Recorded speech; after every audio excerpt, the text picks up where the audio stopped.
नमस्कार। मुंबई से फिर एक बार आपके सामने देश और जनता के हित में सच्चाई पर आधारित बिंदास और बेबाक बोलने वाला मैं हूं रविंद्र जैन। पेपरों की हेडिंग होती है ड्रग्स, मिलावट, वसूली और अवैध कब्जे। बस पेपरों की हेडिंग होती है और नेताओं के सिर्फ आश्वासन होते हैं। सबसे बड़ी वाली बात समझने की एक है, मेरे दोस्तों, मेरे भारतवासियों, एक बात समझ लो आप। नेता का चुनाव करें, लेकिन उस नेता का चुनाव करें जो जमीन पर चलता हो, ईमानदार हो, जिसे देश से मोहब्बत हो।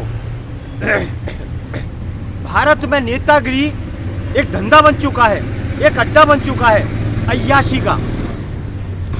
हकीकत अगर बोलते हैं तो बुरा लगता है, उन नेताओं को बुरा लगता है जो अय्याश, दलाल और देश के ठेकेदार हैं। ये पूरा एक गैंग है।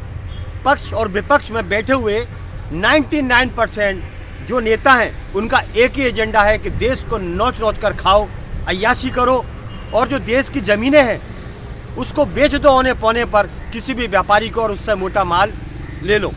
अवैध कब्जे कराने में नेताओं की गंदी राजनीति, ये वोट की खातिर फुटपाथों पर कब्जे कराते हैं, ये हकीकत है। हमारा काम बताने का है, जांच करने का काम एजेंसियों का है। हर काम हम नहीं कर सकते। फुटपाथ पर अवैध कब्जे भुलेश्वर को देखिए, सीपी टैंक को देखिए, बड़ी बड़ी जगह पे देखिए, लेकिन ये कब्जे नेताओं के घर के आगे नहीं होंगे, ये कब्जे सरकारी डिपार्टमेंट के आगे नहीं होंगे। क्यों?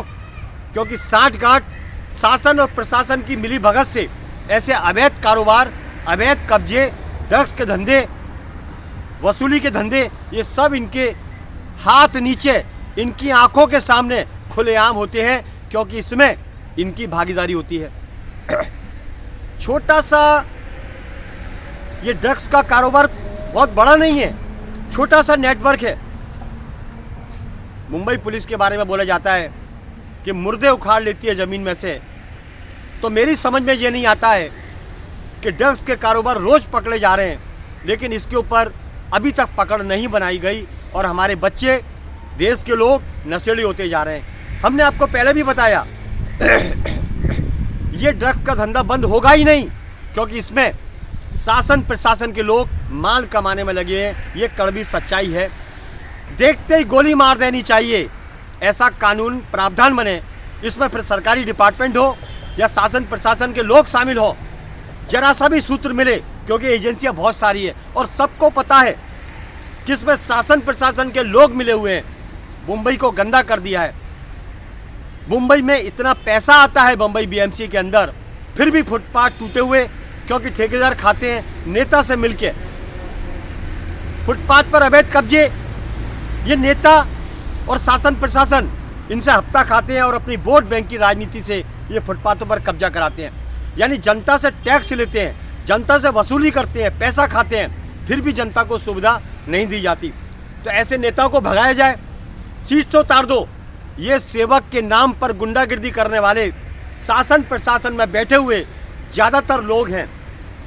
और हम एक अच्छी बात और बोलना चाहते हैं कि मुंबई के अंदर, मुंबई पुलिस के अंदर एक से एक जो ऑफिसर हैं बहुत मजबूत हैं, बहुत ही बढ़िया ऑफिसर हैं, जिनको काम नहीं करने दिया जाता है। क्यों? क्योंकि वो अच्छे ईमानदार आदमी हैं, ईमानदार हैं, वो करप्शन को ख़त्म कर देंगे।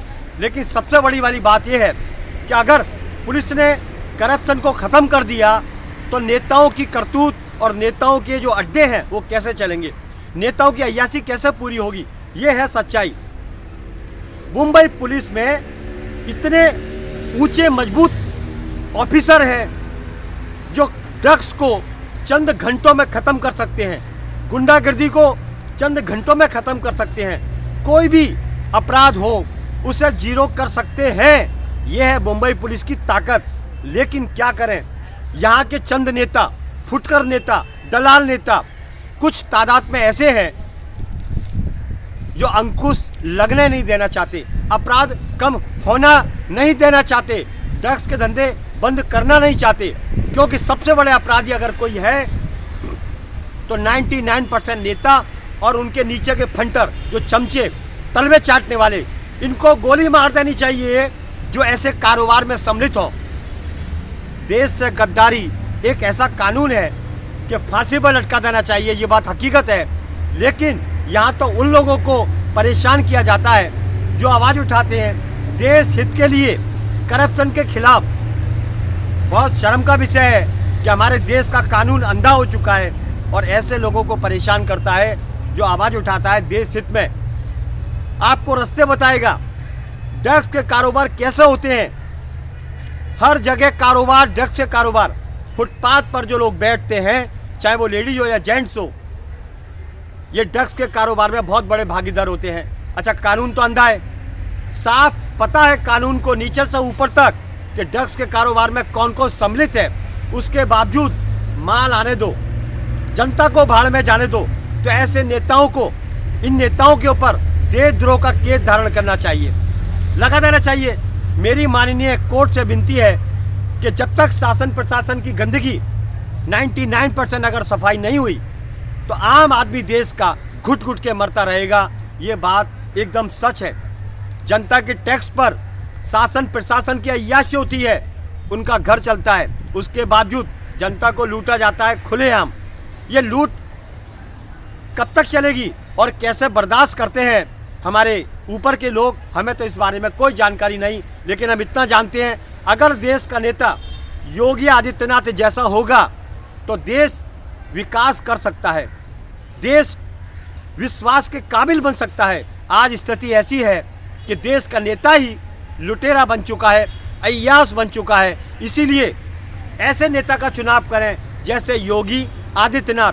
वो योगी आदित्यनाथ जिन्होंने आते ही एक गुंडे के प्रदेश को, माफिया के गढ़ को, उत्तर प्रदेश को एक व्यवस्थित बना दिया, उत्तम प्रदेश बना दिया। तो और जितने भी नेता हैं वो गोटियां खेलते हैं, उनको काम करना ही नहीं है, उन्हें सिर्फ अय्याशी करनी है, सिर्फ अय्याशी करनी है। जैसे मुगलों ने की, अंग्रेजों ने की, उसी का कहीं ना कहीं उनका खून है और वो गंदगी फैलाने का काम करते हैं। नेता हुए तो क्या हुए, गाड़ियों में निकलेंगे, बाहें फुला लेंगे, बात नहीं करेंगे ढंग से। सत्ता पर आने के बाद ये पागल हो जाते हैं, जैसे देश इनके बाप की जागीर है। ये नशा इन नेताओं के ऊपर से उतरना चाहिए। शासन प्रशासन को अपनी व्यवस्था में रहना चाहिए, झुक के रहना चाहिए, क्योंकि जनता के लिए चुन के आते हैं। तो जनता को परेशान ना करें, जनता के ऊपर रुबाब ना दिखाएं।